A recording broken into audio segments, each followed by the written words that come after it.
arranged this, Timothy Alberino arranged this trip, and I've got to say it was mind-blowing in the fact that we got a personal tour, and not only a tour, but a lesson in history by one of, right now, the foremost explorer, adventure archaeologist in the world, Anselm P. Rambla.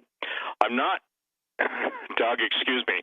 I'm not just going to share, and we're not just going to share about the True Legends conference that we had in Peru, but we're going to share some amazing discoveries with people that should cause them to actually put stuff into perspective. Richard Sauter and others have talked about the underground tunnel systems. I've talked about it, especially the correlation between wherever you have a known well-developed or very legendary tunnel system, there's either a military base, there's either a church, monastery, convent, or something over it to control the entrance to it. So we were fortunate to go into the Coricancha, which is one of the largest churches in Cusco, Peru, that is literally the entranceway into the Chincana, which is the underground tunnel system, all the way to Sacsayhuama.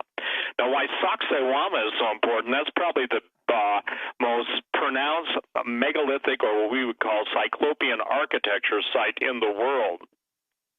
But in tracking this thing, we also found out that it appears to be the largest stargate in the world. So just as Mount Graham and the Lucifer telescope have been under Vatican control, looking to the skies and obviously looking for something that they know is coming, the control of the Chincana, the tunnel system that leads to Sacsayhuaman and beyond, and if you look at the celestial coordinates, it's mind-boggling. No one but someone with a heavenly, if you will, viewpoint, I'm not talking godly, but I'm talking about something that came to earth, could have laid it out more correctly. So what we were privileged to see, and I'm going to put this, I'm not going to put it, but I'm going to have my guy put it up on the website, so you'll see it tomorrow. The picture literally of Anselm P. Rambla and Timothy Alberino standing in front of an altar in the Coricancha, and that's spelled Coricancha, with literally the door that Anselm was given permission to go in, searching for the Coricancha. I'm sorry, searching for the Chincana. And basically, Doug, when Tim comes on, I will have him go into greater detail. I'll deal with some stuff in the end. Steve, Tim is on. Be on with us. Okay. Tim is so on. Yeah, I'm going to yield to him. Tim, I just basically laid out Anselm, and I'm going to post a picture of you and he standing in front of that altar thing where he showed us the floor. So, by the way, good job on the entire tour, and I think it's important that we share with people just some of the revelations that came out of it. So do you want to take it from there? Because, again, you're only on for an hour, I'm on for 90 minutes, so I want to let you speak until you need a break. Sure. Thank you. Good evening, gentlemen. We had a fantastic trip out in Cusco, and one of the most astounding revelations that we received hanging out with Anselm P. Rambla, the renowned Spanish explorer, and some of the guys from his team, Boa Cruz, some of the guys that are actually on his team in Cusco were with us, and he showed us some of the work he's been doing over the last decade or so, and much of that work concerns Sacsayhuaman. Sacsayhuaman is a megalithic fortress. Well, it's really not a fortress, but it's what is referred to as a fortress. Many of the mainstream archaeologists claim that Sacsayhuaman was built as a citadel by Pachacutec,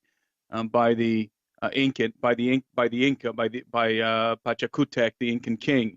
But there is not a single archaeologist that I've spoke with in Peru who will say privately that the Inca had anything to do with the building of Sacsayhuaman or the other megaliths in Peru for that matter. They have no idea who built the walls of Sacsayhuaman. They know that the Inca could not have done it. These are private conversations I've had with both archaeologists, anthropologists, historians, and men from other scientific disciplines in Peru, and these are Peruvian gentlemen. And they privately will tell you, publicly they'll say, and in their dissertations and in their papers, publicly they'll say that the Sacsayhuaman and all the other megaliths in Peru were built by the Inca.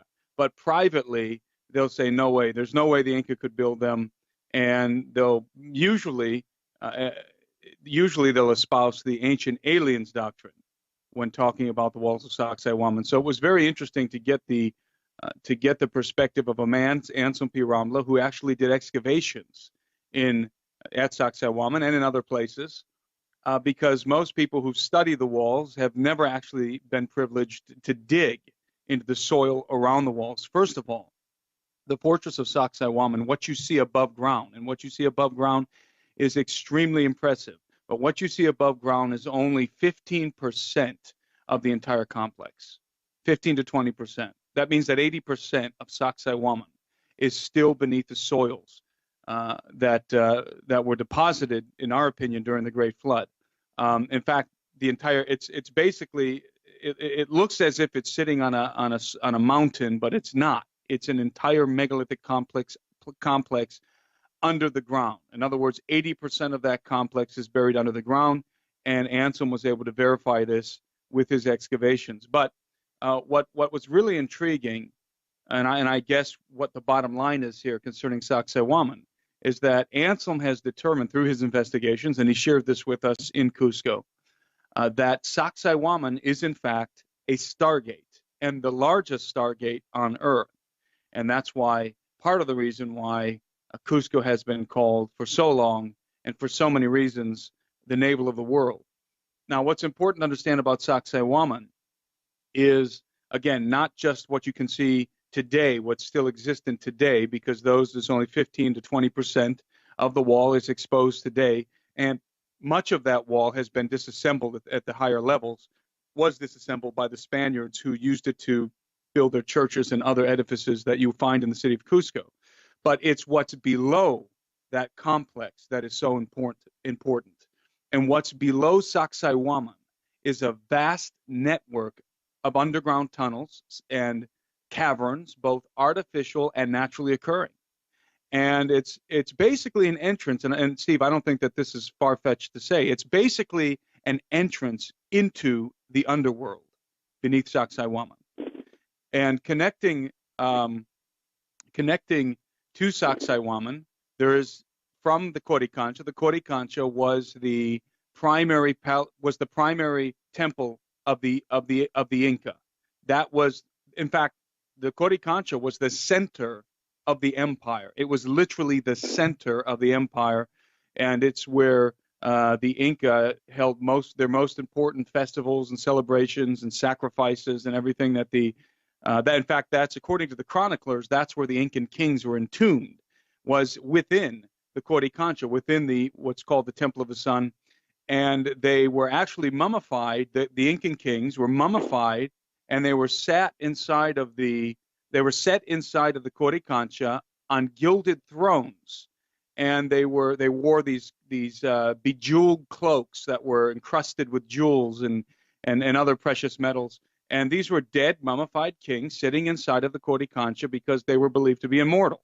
And every so often they would for certain ceremonies, they would take the kings out of the Coricancha, the dead kings, the mummified kings, and they would parade them around the city of Cusco as if they were still alive. So the Coricancha was the center of the empire. The walls of the Coricancha, of this Incan temple, were covered in plates of gold. There was, outside of the Coricancha, there was a garden that was about 5 acres, and it was filled with all kinds of gold and silver artifacts. And these were depictions of flowers and birds and animals and corn, the famous stalks of corn, that the leaves were made of pure gold, and pure silver, and the actual corn itself was made, the actual head of corn was made of pure gold. There was so much gold in the Coricancha that much of the famous ransom of Atahualpa, the ransom that the Incan king paid to be released by the Spaniards, came from the Coricancha. And so this was the center of the empire. This was the religious center point of the empire. And from the Coricancha, from the temple of the Inca, running from the Coricancha to Sacsayhuaman, actually to the underworld below Sacsayhuaman, to the labyrinth below Sacsayhuaman, was a 1 mile long megalithic tunnel. And the walls of that tunnel were covered in megalithic Cyclopean architecture. extremely impressive megalithic Cyclopean architecture. So imagine it's impressive enough to consider the megalithic architecture that is above ground in the Coricancha and other places, but now consider megalithic architecture being constructed beneath the ground for 1 mile, running beneath the city of Cusco to the labyrinth beneath the Sacsayhuaman, the fortress of Sacsayhuaman, what archaeologists call the fortress of Sacsayhuaman, but which we believe now, because of Anselm's work, was in fact a stargate. So I don't believe that the Inca built that tunnel, and I don't believe that the Inca built the temple of the Coricancha, the temple of the sun. I believe that the whole complex, Sacsayhuaman and the megalithic foundations of the Coricancha and all of the other impressive megaliths found in the city of Cusco were in fact built by an advanced culture in the world before the flood of Noah, the antediluvian world, the pre-flood world, that there was an advanced culture building to great scale, very, very possibly giants, or at least giants might have been involved in the construction of this complex, and it was surely using an advanced form of masonry that has been lost to us because of the flood. So it is Sacsayhuaman and Cusco and the Coricancha and Cusco at large is, I believe, one of the most dynamic and important locations on the planet in terms of megaliths, in terms of giants, and in terms of the advanced civilizations that existed in the world before the flood. So it was astounding to actually be there with Steve, with L.A. Marsuli, with Anselm P. Rombla, and the rest of our crew, and all of our guests during the True Legends expedition and seminar. It was astounding to actually be on location, receiving this revelation from Anselm and his team and his work, that we were in fact standing in front of what was very likely the largest stargate on Earth. And Doug, one of the things that I think is very interesting is when we were being shown a presentation by Anselm, and ladies and gentlemen, we're going to be putting out a DVD on this because there's just so much stuff to share on a radio program. You really got to see it. But one of the things that just kept going over and over in my mind, there are unusual holes or unusual references to holes, and directly across from the big walls that you'll see. I'm posting all these shots, photos, Tim, on my website daily, and I should have that one of you and Anselm standing and looking at the very thing on the floor, the doorway into the Shinkana, but it looks like a step pyramid that's been filled in over the years. And what's fascinating about this is it's kind of like this. Imagine, if you will, a giant coliseum, circular. The field area is circular, and or actually more oval-like. And imagine that the sounds that everyone's hearing around the world are preemptory. Now, some may be fake, some may be generated, but at some point, something opens and will open this. And I won't say this for sure, but I've been praying, Doug, Joe, and Tim, about this. Is this truly the entrance to the bottomless pit that opens up? If it is a navel of civilization, it was called that. I think Tim's got or was on YouTube, and maybe on my site, linkable still.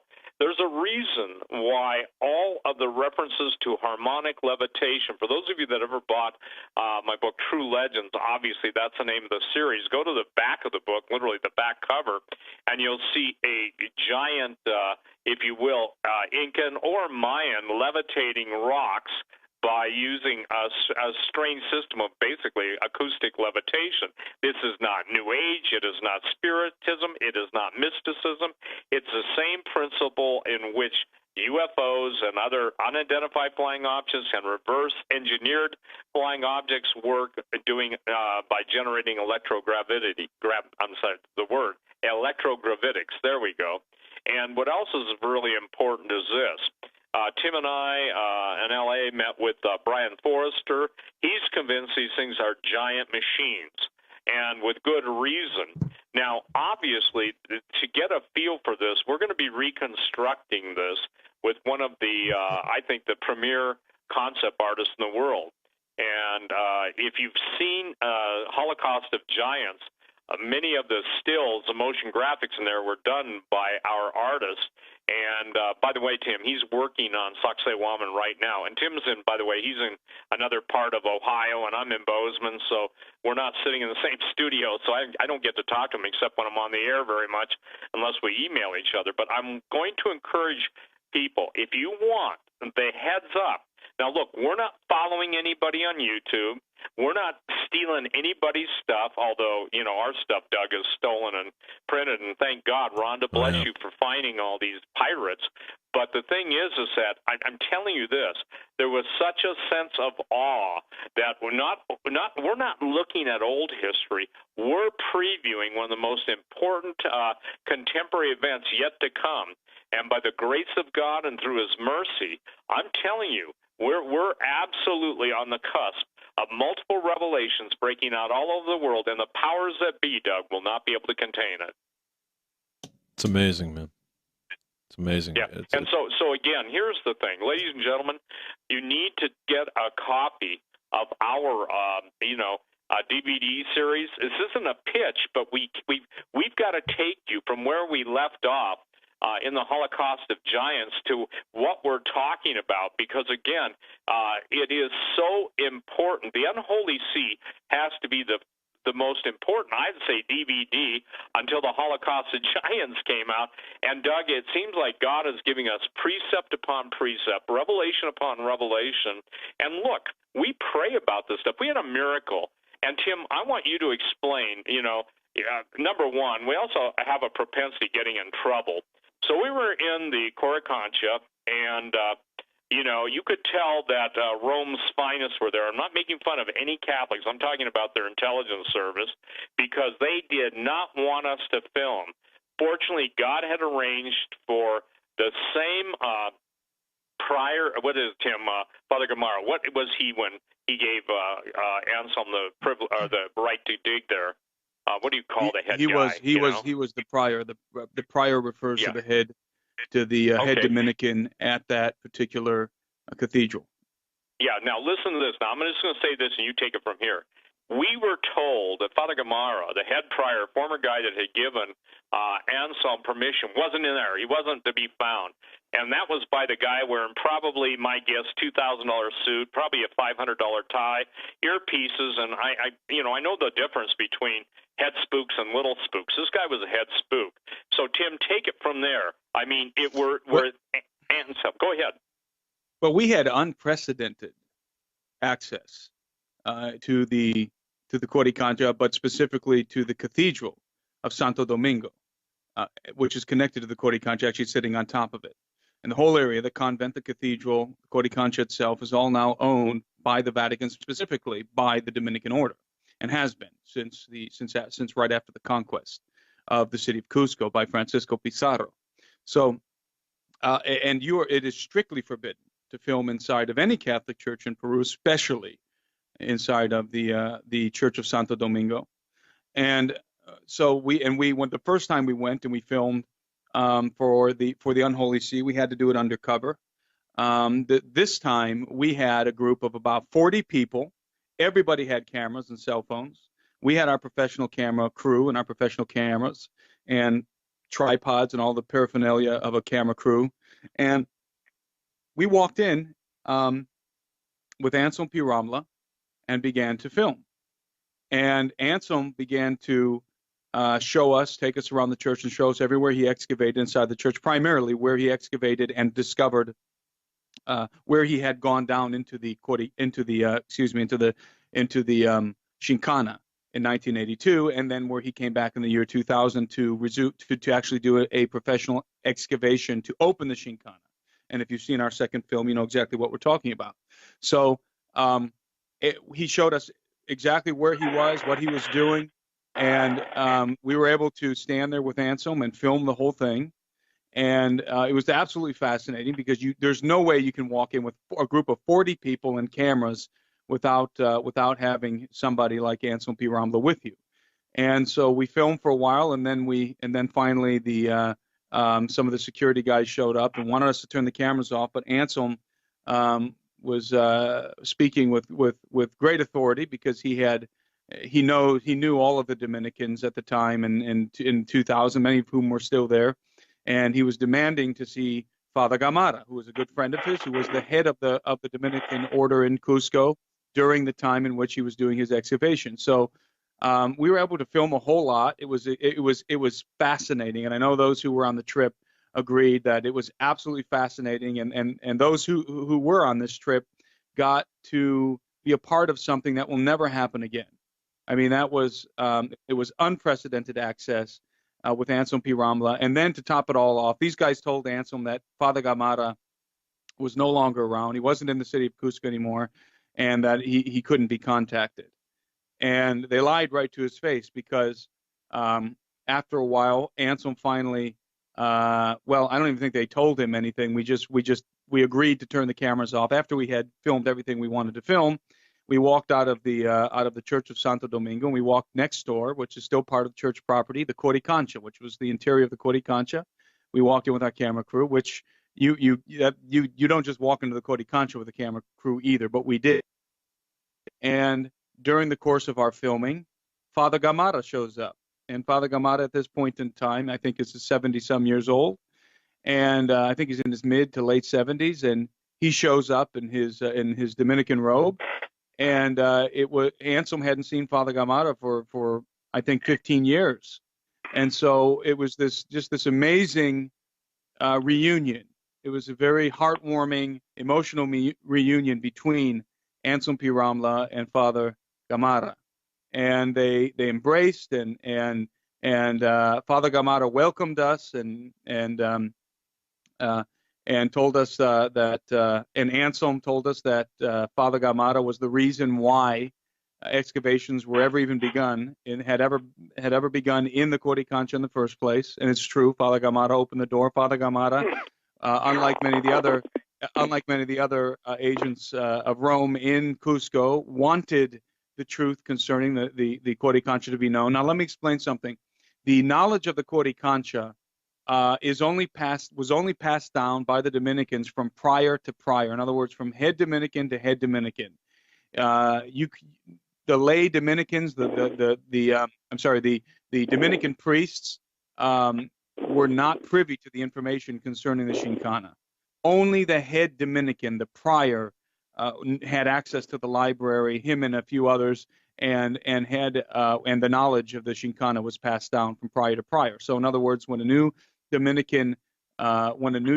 Dominican was appointed and brought into the Church of Santo Domingo, the previous prior, the prior that was handing off the scepter of authority, if you will, would brief the incoming head priest concerning the Shinkana. And it's important for everybody to know that the Shinkana, according to traditional history, according to conventional history, conventional archaeology, the Shinkana and the underground world beneath Cusco is a myth. It's a wives' tale. It's a legend. There's nothing true about it, and it's a conspiracy theory. But Anselm P. Ramla proved back in 2000 that in fact it was not a myth. It was real, and you have to understand the implications of the Shinkana being real, because what you're talking about is this vast labyrinth, this vast underworld hidden beneath the soils of the Andes Mountains that exists. And not only is there legends of this vast underworld, there's also many legends concerning the entities that inhabit it.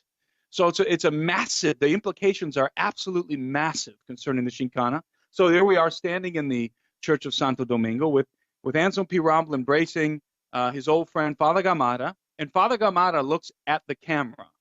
He looks right at the camera, and he makes this statement, which is it is historic. I mean, we witnessed history being made in the Coricancha. He looked at the camera and he said, "The Shinkana is here," and he pointed down. The Shinkana is here. Now that is a closely guarded secret passed from prior to prior, and he's looking at our group of 40 people, and he's looking into our camera, and he is disclosing to the world that the Shinkana is real, and it is here. It is beneath the soils of the Coricancha.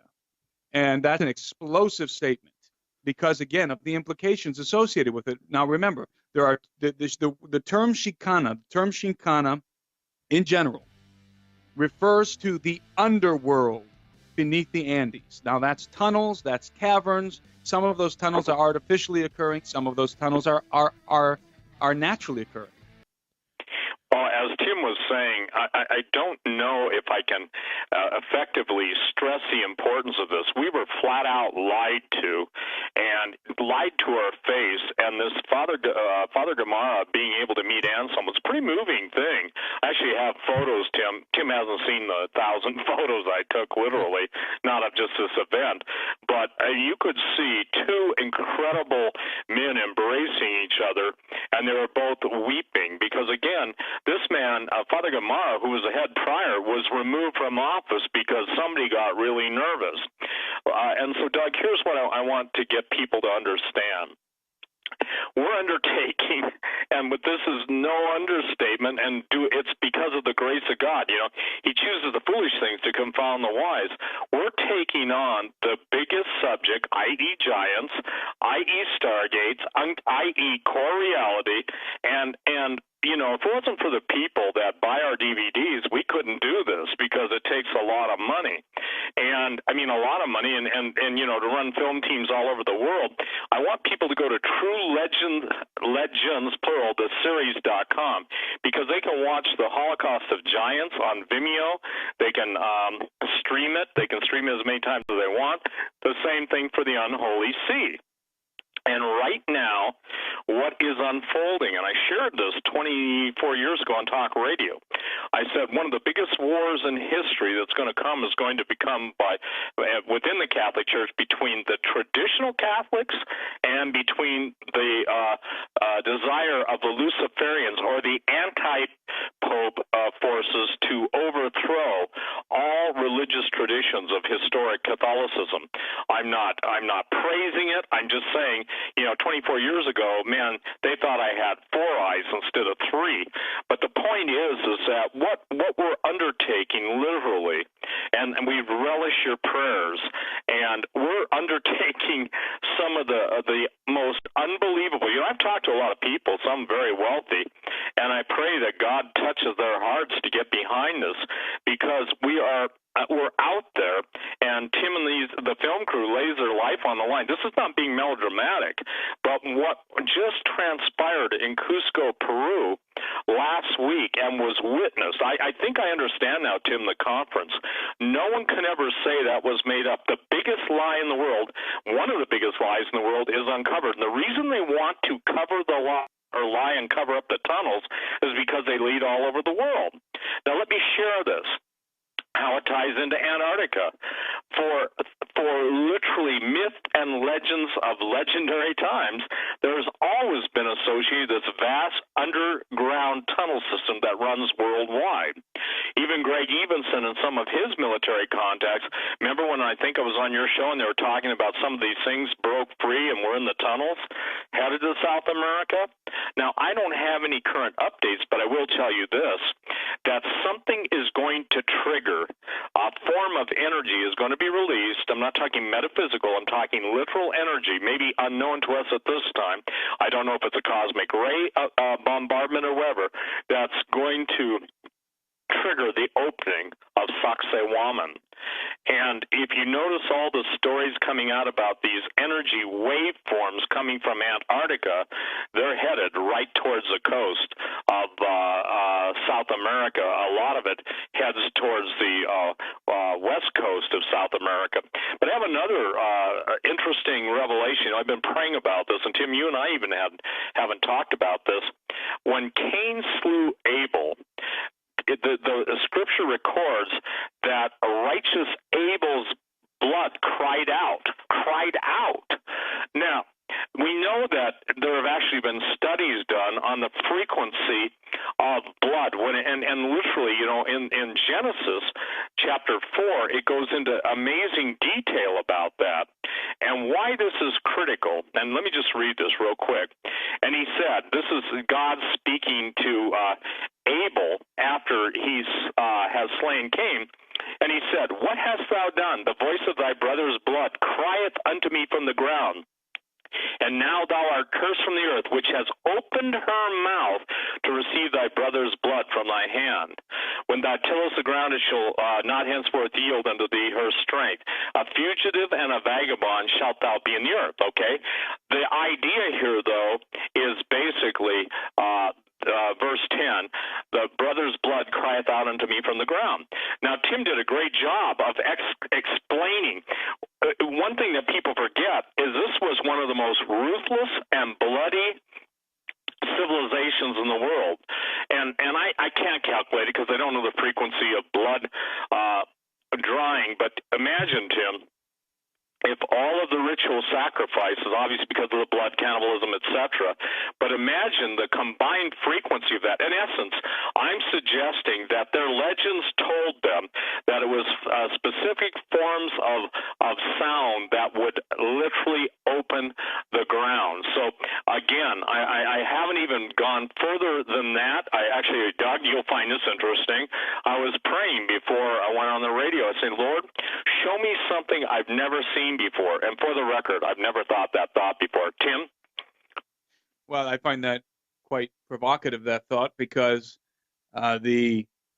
it seems to me, having studied the Incan Empire and the fall of the Incan Empire, which is an incredible read. If you ever want to read something if you ever want to read a true historical account that's better than any movie you've ever seen, read the fall of the Incan Empire. Read the invasion of the Spaniards, the whole story, the whole historical account as detailed by the chroniclers concerning the invasion of Peru and the fall of the Incan Empire. It's absolutely fascinating. But it seems to me that the coming of the Spaniards was it seems it was divine providence, and I don't mean in the sense that they believed. It wasn't a divine. They weren't divinely mandated by the Holy Catholic Church, by the Vatican and the Crown of Spain to go and take over the land of Peru, to take the land of Peru from the Incans and subdue the Incan people. But I believe that you talked about the blood crying out. I believe that the Incan Empire had descended to such a degree of bloodlust and bloodletting and paganism that the hour for their destruction had come, that the cup was full and it was time for their destruction. And if you read the historical account of the fall of the Incan Empire, you'll see what I mean, because it was just absolutely mind-blowing the way that the Inca, this great, massive, the largest empire on earth at the time, how it just crumbled to pieces, how it fell in a domino effect, one thing leading to another, and the empire was literally captured by 168 conquistadors. And we're talking about an empire that could field 200,000 soldiers, fell to 168 conquistadors. And it's just a bizarre story, fascinating story. So I do believe that you're onto something there, Steve, that their cup had run over, that the transgression of the Inca was complete, and the hour had come for their demise. And I'll go further, and I'll say this, that the Inca had among them a priest order, a secret society of priests almost, and these were called the Almautas, and the Almautas were the great teachers, the wise men of the Inca. They were the keepers of the knowledge, and among them were the Quipucamayus, which were the keepers of quipus, the only form of communication, written or encoded communication, that the Inca possessed. And the Almautas, having studied the history of the conquest and then looking into some of the traditions of the Inca themselves and then talking to guys like Anselm P. Rambla, I am absolutely convinced that the Inca Almautas and perhaps even the Incan emperors were in contact with non-human entities residing in the Shinkana. And that was part of the reason why their empire had descended into such bloodlust and into such paganism. Now, if you go to Peru today, you will get this fable. You'll be told this fable, and it will be presented to you in the many representations and the paintings and the music and all of the tradition of the Inca will seem to be benevolent. That this was a wonderful, highly advanced, loving culture that just wanted peace and tranquility and so forth. That couldn't be further from the truth. The Incan Empire, much like the empire of the Aztecs and the Maya before them, was a totally despotic kingdom. It was all about, it was a blood cult. It was absolutely a blood cult. There was a ruling elite, and only the ruling elite, the nobles, those who were of the blood royale, only they were Inca. They were the only ones who were called Inca. The other native tribes did not have the right to be called Inca, were not Inca. They were part of the empire. They were subjugated by the Inca, but the Inca themselves, the blood royale, the royal blood of the Inca, were the only ones who could bear that epithet. They were the only ones. And there's a reason for that. It was a blood cult. In fact, the Incan kings, the Incan emperors, and the Incan nobles would marry their sisters in order to preserve the bloodline. This was a blood cult, very reminiscent of the blood cult of the Nazis that would come later on in history, and of course reminiscent to many of the blood cults that existed before the Inca. So this wasn't something new. This was a repetition of something very, very old. In fact, the religion of the Inca was a sun cult. And this is that old, that the most ancient of occult rites, which was the worship of the sun and the serpent. And this was certainly the religion of the land in the Incan Empire, as it was in the Aztec and Mayan empires. The sun and the serpent. This was the duality. This was the dual deities of the sun and the serpent, of Inti, the sun god, and Viracocha, the serpent god. And Viracocha in Peru is depicted in many cases as a man. Sometimes you'll find him depicted as a bearded man with blue eyes and blonde hair and so forth, very much like Kukulkan, the Maya, and Quetzalcoatl of the Aztecs. So this is the same group of entities that are interacting with these civilizations. They're interacting with them, and they're giving them technology and knowledge that was forbidden. It was knowledge that came from the world before the great cataclysm, before the flood of Noah. So I believe that these were exiles from the world, from the antediluvian world, from the world before the great flood, that were teaching, that were in communication with the Inca elite in Peru and with other native tribes, especially the Aztec and the Maya in Central America. By the way, the fall of the Aztec is it's almost parallel, although it happened a generation before. It's almost parallel to the fall of the Incan Empire. I mean, it's astounding the similarities that you find between the two, and that you find not only between the fall of those empires, but between the empires themselves.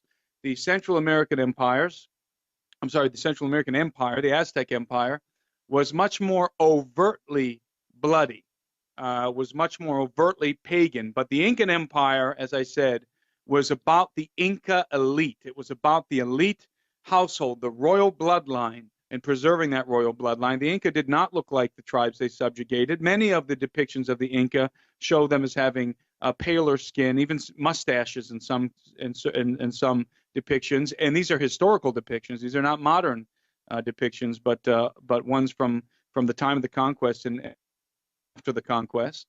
So there's something very strange going on with the Inca elite, with the royal bloodline. And I believe, as I said, I believe that the Amautas, the great masters of among the priests, the high priests and the keepers of the traditions and the oral traditions and the knowledge, were in fact in contact with non-human entities residing in the Shinkana, beneath the Andes Mountains. And that those very same entities were also in contact with the Aztec, the priests of the Aztec. And the nature of those entities, although you'll hear many people out there saying that the nature of these entities is benevolent and wonderful, these are great entities, the nature in these entities can be clearly seen in the nature of the cultures that they influenced, vis-a-vis the Aztec and the Incan Empire, which were bloody, which were despotic. These were tyrannical kingdoms. These were kingdoms, both of them, which worshiped the sun and a form of Viracocha. Viracocha in the land of the Inca and the empire of the Inca, Kukulkan and Quetzalcoatl in the land of the Maya and the Aztec. These are the same entities. These are the same beings that are communicating with these empires. And God saw fit within 2 generations to bring them both to naught, to destroy them, to annihilate them off the face of the earth in an extraordinary fashion. And that would lead in, Doug, to the idea that the blood cries out from the ground. Also, Numbers 13:32. Exactly. I'm sorry. I just said precisely. That's exactly what I'm Yeah, saying. I'm sorry. But and listen, everyone, the photo of Timothy Alberino and Anselm P. Rambla in the Corey Concha is now up on my website. Please go to Photo of the Day. You've got to understand what we're telling you. When Jesus said he's going to give us the keys to the kingdom, he's going to give us the keys to the kingdom of God. But the kingdom of darkness is going to fight back. And one of the reasons we do this, I get this all the time, Doug. What does this have to do with salvation? Everything. When God gave his promise to Joshua and Caleb to take the land, they had to do one thing. They had to dispossess the land of the giants. The giants were cannibalistic, bloodthirsty pagans who hated the living God. What we have now are the bloodthirsty pagans coming from all over the world, practicing cannibalism, practicing drinking blood. It's going from ritual vampirism to literal vampirism. And just as Joshua and Caleb, this is the word of the Lord, the people of God are going to have to dispossess the land that God has given the people of God, the Christians, their inheritance. They're going to have to fight the good fight of faith, and it will be the power of God, the same power of God that drove the giants out of the promised land. They went to Sardinia, and then they went all over the world, bringing their tyranny, their thirst for blood, and that's how big this project is. So please, those of you who have the ability, pray about helping us, because we already have, our next advanced team out on the trail of live giants. Now, I know that I'll believe it when I see it. You don't understand, ladies and gentlemen. It's the prayer of the intercessors. It's the faith of those. And I want to thank everybody that went to the conference in Cusco, because you were a part of history being made. You weren't looking back in history. You were looking, if anything, the historic past is nothing more than a mirror to the future.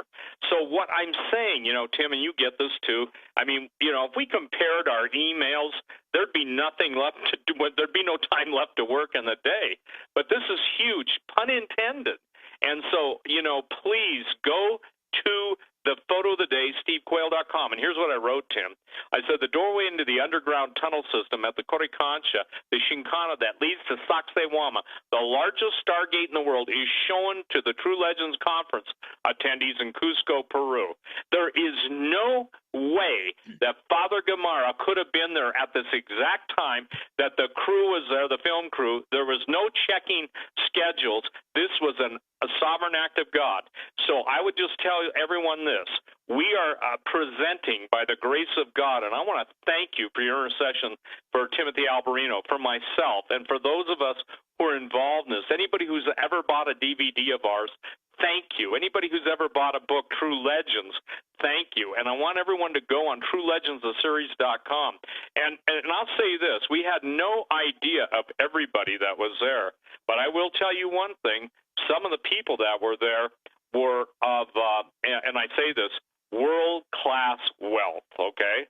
Not one of them offered to help us. I'm not complaining, okay? But even though we didn't know at the time who was there, it was astonishing to have God. And Tim, I thought about this too. We had people from South Africa there. We had a couple from Australia, London, and Moscow. Doug, this is a thing that only God can arrange. And I mean, again, it's kind of tough to jump for joy at Cusco. Cusco's what, Tim, almost 11,000 feet? Yeah. Yes. Yeah. And so the thing is please get involved with us. Please help us. Because, look, here's the deal. I said to the Lord, God, I'm not going to, I can't open anybody's eyes. You can. But if you, those of you who are listening that can, by the way, one of the frustrations I've had is finding somebody who wouldn't give up on the geoglyphs at Tiwanaku. Tim and I, talked about that on different radio shows, Coast to Coast, Doug's show, the Hagmann and Hagmann Report, other shows. And I took on two math geniuses who said they could do it. In about 2 weeks, they gave up. One guy from South Africa, God bless you, Sean, comes on the trip and he says, I'll do that for you. My specialty is 3D modeling in space. And so, we're going to show you what the late David Flynn, and possibly, it wasn't God's timing we tried to do that, but the point being is that somebody from South Africa meets Timothy Alberino and myself and the film crew in Cusco, Peru, and the very guy I've been, scouring the earth for shows up and basically says, I can do that for you. So is that not a blessing also, Tim? Again, I lack the words to explain to people how significant this is. And by the way, if any of you want to put up the money necessary for the expedition and you're in physical enough shape to keep up with Tim, you can go. Only what the doctors think. This is not a join the expedition if you can't keep up. This is for somebody who can step up, and then you can step in to the shoes that this film crew has to go to. I will say this. When we were in Cusco, Peru, the safety of the group was absolutely tantamount. And some of the coolest people in the world, we had one lady, I think was either 75, 77. Man, she had more spring in her step than anybody I've ever seen. And the people from around the different places in the world. But it was fascinating, the cross-section of the people that joined. So if you want to get involved in a major way financially and you want to go on the expedition, in essence, you'll be taking your orders. And Tim, one of the guys that was with us, who, with a son, basically offered to go and just be a mule for 2 weeks, 3 weeks. And so anyway, the thing is that a mule, meaning someone to carry all the heavy camera equipment. So ladies and gentlemen, True Legends, I don't have a name for it yet, but we will be putting out something, probably not a 2-hour thing, but something on this Peru trip because it's that important. Tim, are you going to be able to stay through the half hour, or are you going to go? No, I can stay. I can stay. Terrific, Tim. Okay. Okay. Yeah, we're about 4 minutes. We got about 4 minutes to the bottom. Go ahead. Okay. Go ahead, Tim. Take it from there. Please go to the Steve Quayle photo of the day and see what we're talking about. Go ahead, Tim.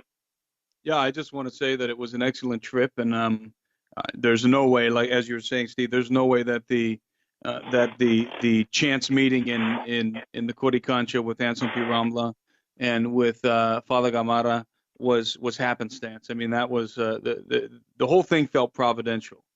And we would love to do some more of these in the future. And I know a lot of the people who were on the trip are begging us to do another one. It was a lot of work, but it was phenomenal. I consider it to have been a complete success. And I mean, it was usually when you launch something right out of the gate, the first time you launch something, you have all kinds of problems. Everything that can go wrong goes wrong. This trip was the opposite. I mean, everything went smoothly. Everything worked perfectly. And it was a lot of work, but we didn't have any problems. We didn't have any major health concerns. It was just a wonderful time to get to know all of those people, some of whom I'm sure are listening tonight. We had a great time. We had an amazing group of people, and from all walks of life. In fact, Anselm P. Rambla was commenting to me over and over, especially at the end of the trip, how impressed he was with our audience, how impressed he was with the group of people that had assembled in Cusco. He was moved. He was deeply moved by. He said he kept telling me this doesn't feel like a group of strangers. This feels like a family, and so it was very. It left a very good impression on Anselm P. Rambla, who knows all kinds of people from all over the world, and for a guy like that to be impressed with our small group, that was really a great compliment, not only to me and Steve, but to our audience at large, and specifically that audience that we had with us, that group that we had with us in Cusco. So we are considering doing some more of these, and so I encourage you to keep tracking with us, because as soon as we put one together, we'll announce it here on the Hagmann and Hagmann program, and this is these are trips that are unforgettable, and I think that this one certainly was, and the future ones that will be coming are I believe are going to be just as dynamic. Fantastic. And I just got to say this, Doug, that literally the most exciting thing I've ever done, and it took something like this to get me out of the country, and I mean that in a glorious way, because I would have missed out in what I believe is, pun intended, a key moment in history, and I thank God that Tim is persistent. And by the way, we had just amazing open doors. Again, when we were in Agua Calientes, and again, Tim, that's the best I can do. I learned like words in Spanish from Tim, and it was funny trying to see me and Anselm P. Rambla talk, and I was drawing pictures in the air and everything, and fortunately, he understands, excuse me, Doc, English better than, I speak any Spanish, none at all. But what was fascinating is we were walking out of our hotel up to the little town of Agua Calientes. On the right side of the boulevard across from the hotel is a flying saucer, a concrete flying saucer that looks exactly like the Nazi flying saucer, and I'll be posting a picture of that in the next couple days. I want to share something. I want to be obscure, Tim, and not explain this for obvious reasons. But Anselm believes that because of this meeting, and I won't go into detail, okay, I have to be obscure to honor him, the prophecies of when everything's going to be revealed is when the condor meets the eagle. Again, when the condor meets the eagle. I can't tell you what those are, and when I give my word, I give my word. But it appears the condor has met the eagle. Tim, do you want to take it from there? I mean, go wherever you want. By the way, the antipode for Cusco, Peru, good night, watch me murder this name, but is in Gialai, Vietnam. Interesting. The antipode, you draw a line straight through the earth, you end up in Vietnam. I wanted to know that. But go ahead, Tim, because, this is exciting, Doug. This is exciting, Joe. We try, we photograph, we do the videos, and yet I don't think I pray people get it. I really do. Go ahead, Tim. Well, one of the things that struck me, Steve, and that became exceedingly apparent to me during this trip and has been resonating in my spirit since we've returned, is the fact that we are on the cusp. We really are on the cusp of, let's call it the alien revelation. And obviously people know where Steve and I come from. We come from the biblical worldview. We don't believe that there are any friendly aliens, that the messengers of God, the angels, are our allies, and that these other entities are in fact our enemies. But we are on the cusp of a revealing of some kind, and I believe that we're going to be getting on the earth into some trouble, some major trouble worldwide, whether it be some kind of a nuclear threat or something, something that would threaten the entire earth, that would terrorize the entire earth, and then they appear to save us. And they will not, I don't believe that they're appearing, these entities that have been interacting with civilizations for many, many thousands of years, and actually definitely for hundreds of years, going all the way back to the flood, that their appearing is going to be some kind of a grotesque display, a frightening display. I think that it's going to be the opposite. I think we're dealing with angels of light. And when I say that, I mean masquerading as angels of light, entities that are masquerading as angels of light. That brings to mind a fabulous book on alien abductions by a woman named Carla Turner, who wrote a book called Masquerade of Angels, which is, I encourage people to read that book, Masquerade of Angels by Carla Turner, which really does address with what I'm saying right now, that there is going to be a masquerade of angels very soon. And these beings are going to present themselves as benevolent, as the saviors of mankind. They may even claim to be followers of Jesus Christ. And we are very close to this revealing, to this revelation. I believe that there are different factions of entities on the earth interacting with the human race and have been for some time. I believe that the United States government is even now and has been for a while interacting with non-human entities, even coming to even that we have even struck a Faustian agreement, a Faustian bargain with alien entities for technology, And there are different factions out there. Some of them, I believe, some of the most important and powerful ones are living beneath the Andes Mountains in the Shinkana. And these are the things that have become apparent to me. I mean, these were in my mind before, but having gone to Cusco and seeing the things I saw and talking to the people I spoke with, it has become in my mind an undeniable reality, and it is a prescient reality. It is something that in the very near future, I believe, is going to literally come up onto the scene. The Vatican, the hierarchy of the Vatican, and when I say the hierarchy of the Vatican, I'm referring to the Luciferian hierarchy within the Vatican. I have no question in my mind, are already in contact and have been for quite some time with a non-human race. So not only are the governments of the earth communicating behind the scenes with non-human entities, these are non-human entities that are the enemies of humanity. These are not our friends, but it's a masquerade of angels. And ultimately, the revealing of these creatures, the revealing of these entities, is going to lead to a deception, a great deception, and will snowball into a persecution of the body of Christ. And I believe we're very close to this happening. And I always knew that it was on the radar, and I didn't know when. Would it occur in my lifetime and the lifetime of my children? I'm now convinced it will occur in my lifetime, or if not in my lifetime, directly in the lifetime of my children. In other words, in the next generation. But I'm convinced it's going to happen in my lifetime. And I have a very strong sense that that's the reason why God has raised up Gen 6 Productions, that Steve and I have come together, and that we're doing this work because God is giving. God is preparing people with information that is going to help them, prepare themselves for a deception, the likes of which the earth has never before seen, which is soon to come upon the earth. And again, pun intended, soon to come up on the earth. And the further we go along here, and I think, Steve, you would agree, the more the underworld is coming into focus. It's always what's under the ground, always what's under the ground. And that's something that Steve told me before we even began going around the world, was always be looking for not what's above ground, but what's hidden under the ground. And man, I can tell you that there never has a truer statement been spoken. I mean, that is absolutely true everywhere we go around the world.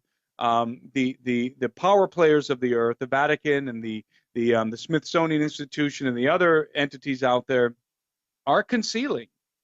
Not only are they concealing artifacts, they're concealing contact with entities in the underworld.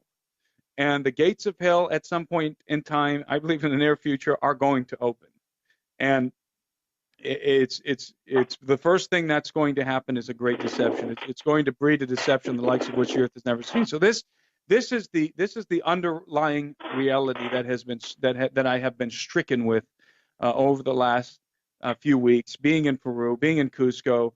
I mean, it was palpable. It was palpable, and it was all coming together and making sense. Even Steve, when you were just talking about the blood crying out, and as you were saying that, I was just thinking about the conquest of the Incan Empire and how it seemed as if the cup was running over, and it was time for that culture to be annihilated because they were in contact. They were being taught by entities, by foul, abominable, rebel entities, and their cultures had descended into chaos, and so the Spaniards show up, and boom, the empires fall like dominoes.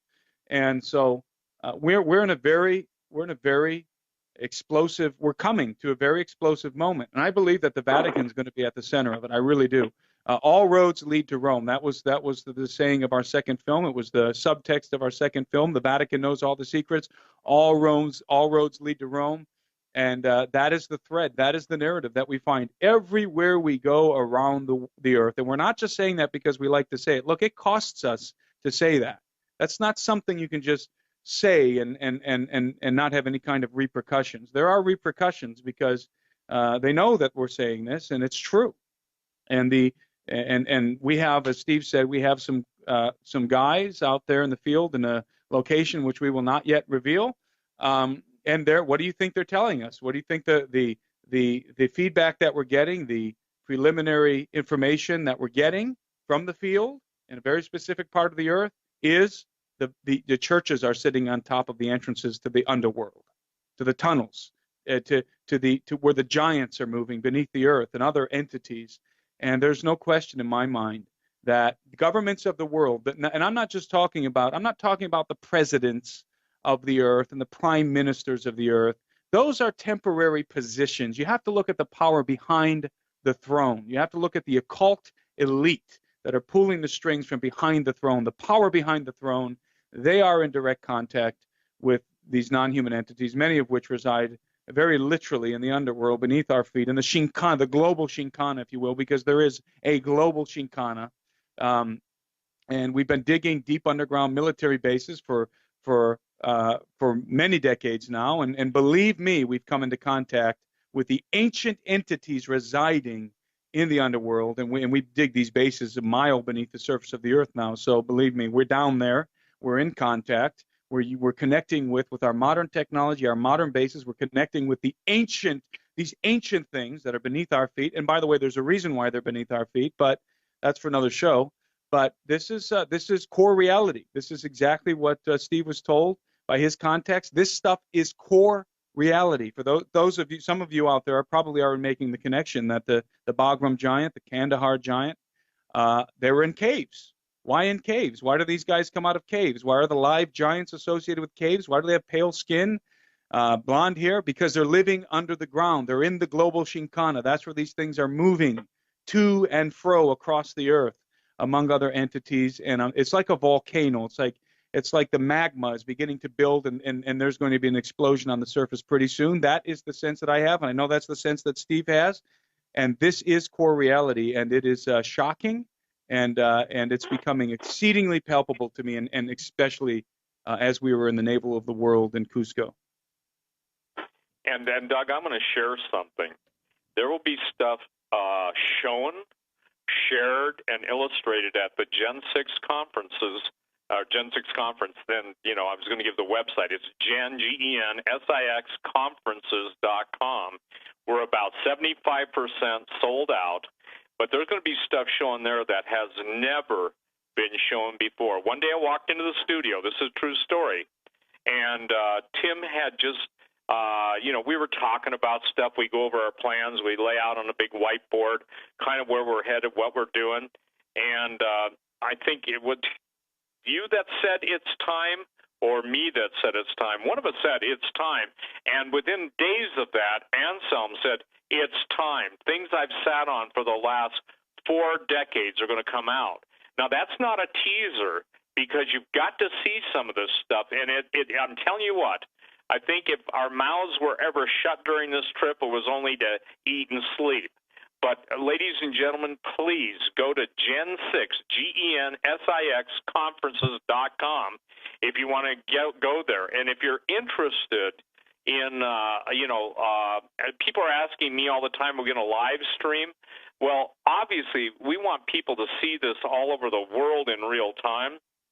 And, we're looking into that right now. The problem is that the mansion in Branson is so huge, but it looks like because this thing is filling up, we will be doing live streaming if we get enough interest. So you can just send me an email saying live stream, yes. And because a lot of people simply can't travel due to medical conditions, a lot of people due to financial conditions, whatever it is. But I want to share something. I'm believing someone is going to really come forward and help the people that can't afford to be there. And again, I'm putting this out. Look, here's the deal, you guys. Tim is convinced he's going to see it in our lifetime. I'm 66.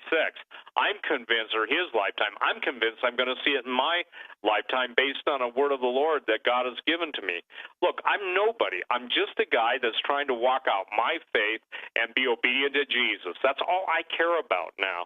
And I will tell you this, that a certain production company, well-known all over the world, called Tim, I'll be kind of vague, but offered him an unlimited budget I believe it may have been a trap because they wanted him to throw together an expedition to go into the most dangerous place in the world where over 125 people have died, where you couldn't even begin to put the, if you will, expedition together in 30 days.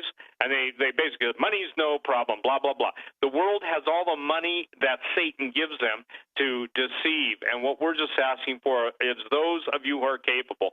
I'm not talking about widows. I'm not talking about people who are on fixed pensions. I'm talking about a living legacy in history that you can come on board with us and help us. Doug, this undertaking in which we have our advanced team out in the field now is going to be double the cost of our previous one because we've got to fly people multiple places in the world at the same time because they're related areas.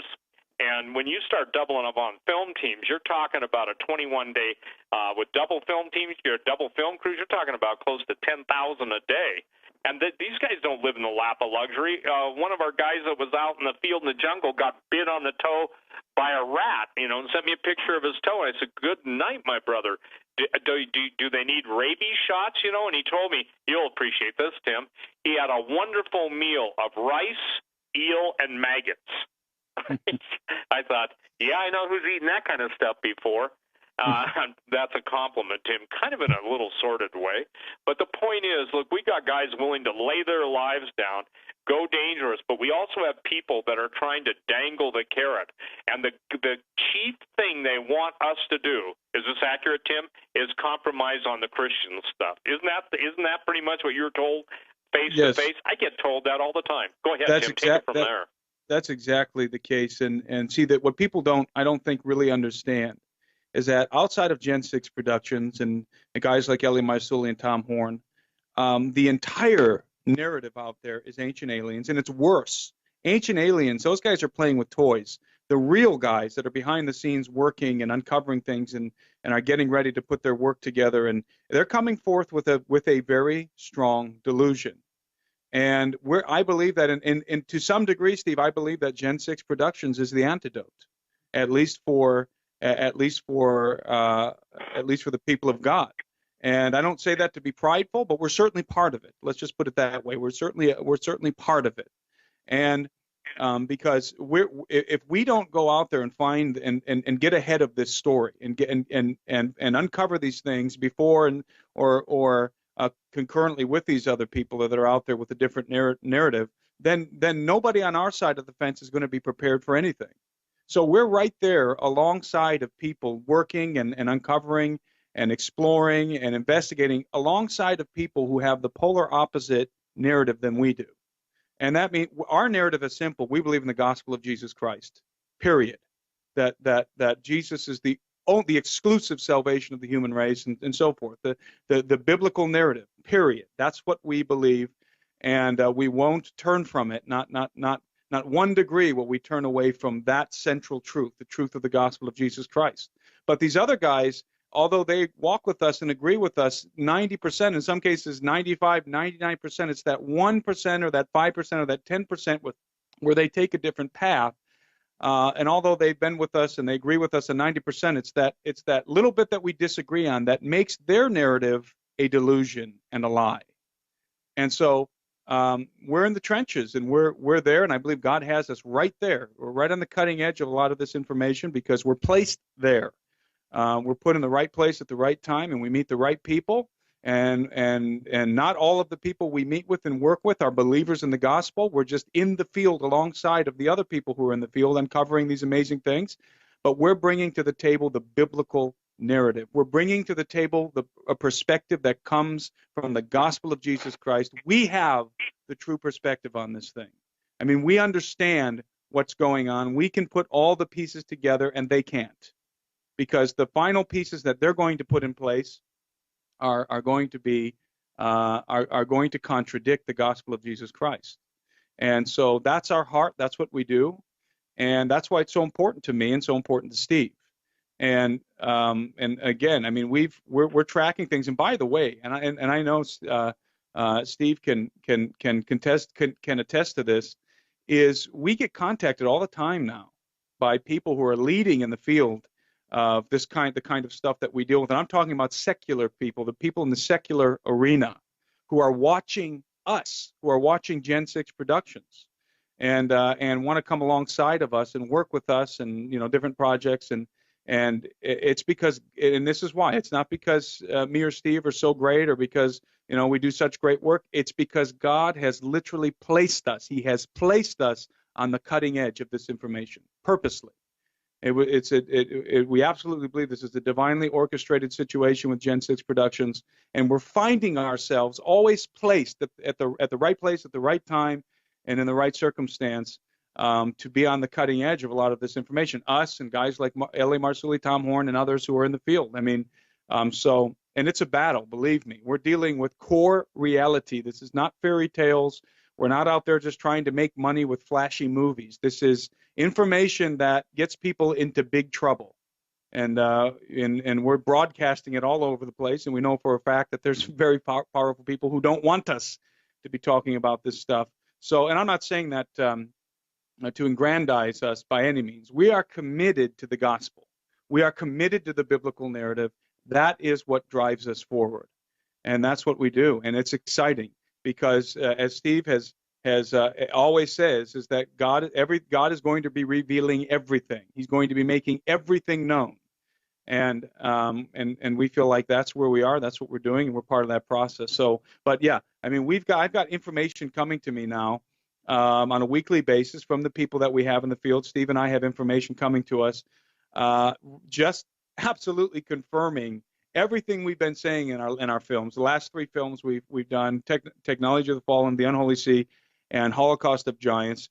That body of work that we have now is Gen 6 Productions. It's just getting confirmed and confirmed and confirmed by the preliminary expedition we have in the field right now, by other individuals who are working with us. It's just absolutely amazing how it just keeps. It's like we punched a hole in the ground, and now it's becoming a chasm. I mean, it's opening up beneath our feet, and it's just amazing to see the kind of information pouring in, confirming everything that we've said about the Vatican, confirming everything Steve's been saying about giants for all these years, confirming what we're saying about this great deception that's brewing beneath our feet. It's pouring in, and it is core reality. It's hardcore, and it's, as I said, it's just absolutely fascinating to watch this information come in. So we've got some really amazing stuff in the works right now. If you have not seen our films, especially if you haven't seen the last 2 we did, the Unholy Sea and Holocaust of Giants, go see those films. You can see them. You can stream them live on. By the way, when you stream them, you own them on Vimeo. You own those films on Vimeo. They're not digital downloads, but you own them online via Vimeo. You can find our films in all their forms: DVD, Blu-ray, and the online streaming at TrueLegendsTheSeries.com. TrueLegendsTheSeries.com. You'll find all the information there. And if you have, especially Holocaust of Giants, if you have not seen Holocaust of Giants, I encourage you to go and see Holocaust of Giants, because we put some puzzle pieces into place in that film that nobody else has dealt with, and that I believe are absolutely essential to understanding the question of the post-flood giants and some other very fascinating topics, such as the sorcery, Canaanite sorcery, which is the same kind of sorcery, which is the root of the sorcery that the Luciferian elite are engaged in now, the left-hand path of the occult, the Aleister Crowley, the followers of Aleister Crowley and Thelema, and all of the left-hand demonic sexual magic, because there's the left hand of the occult, there's the right hand of the occult. The left hand's the nasty, dirty, dark stuff. The right hand's the angels and light, masquerade of angels type stuff. They're both coming from the same. Both have the same root. It's Luciferianism, and we're exposing these things. And especially in our last film, we talk about Canaanite sorcery, and the pieces are coming together. So if you haven't seen those films, I highly encourage you to go see, especially Unholy Sea and the Holocaust of Giants. TrueLegendsTheSeries.com. Yeah, I can second that. And Doug? Yes. How many minutes do we have? We've got about 3 minutes, sir. Okay. And ladies and gentlemen, we want to thank each and every one of you who have prayed for us. Literally, Tim knows firsthand the saving power of Jesus Christ. You've heard his story on Hagmann and Hagmann. We've had people literally being awakened in the night. And I want to share something. There are certain things I want to release. I'm on the edge of my seat, but the Lord said, not yet. And I learned something really valuable. The effects that God wants are best attained when you do everything according to His time. So I will say this. As Nehemiah was commanded of the Lord to build the walls, there are certain things that Tim and I are doing, and I can only sum it up, Doug. This isn't to be mysterious or special. I am the chiefest of sinners. I got issues. I've tried to be transparent and have that transparency used against me, but that's okay. It's about Jesus. But here's what I'm going to say. There will come a time when the things that God has locked within my heart and told me not yet, Nehemiah says it this way, neither told I any man what God had placed within my heart to do. Some people get Tim and I, some people don't. If someone wants to step up to the plate in a big way to help us, and I mean someone who can afford it, look, fly into Bozeman. Tim and I will give you a briefing of what we can't say publicly, and I think you will be more than wanting to get on board, because you got to leave a legacy, and leaving a lot of money to a bunch of kids that don't know what to do with it except whatever kids do with money, what I call squandered inheritance. Please, ladies and gentlemen, your works will go before you, and you have no idea, Doug. We get this all the time. Why is this important? Tens of thousands of people around the world have given their heart to Jesus Christ based on the DVDs and the books. So this is a big deal, you guys. And I can tell you this, our commitment to the Lord is absolutely unequivocal. By the grace of God and through the intercessors, we won't sell out. And I'll tell you this, in the next couple months, a major television station, not in this country, wants to know. They say their people listen to us in other countries, and they're sending a film team. So that's all I'm at liberty to say. God bless you, Doug. God bless you, Joe. To each and every one that went to the conference, bless you all. You didn't just observe history. You made history. And so we'll be bringing you updates. Again, ladies and gentlemen, sign up for the conference, gen6conferences.com. There will be stuff there that you've never seen or heard before. And I believe this. This is going to say it's not only going to be mind-blowing, it's going to shake your paradigm. And then Henry Gruver and David Langford are going to bring you some of the most powerful personal ministry and revelation you've ever had in your life. We're going to give you the whole history of the world. They're going to give you a new start in the power of the Holy Ghost.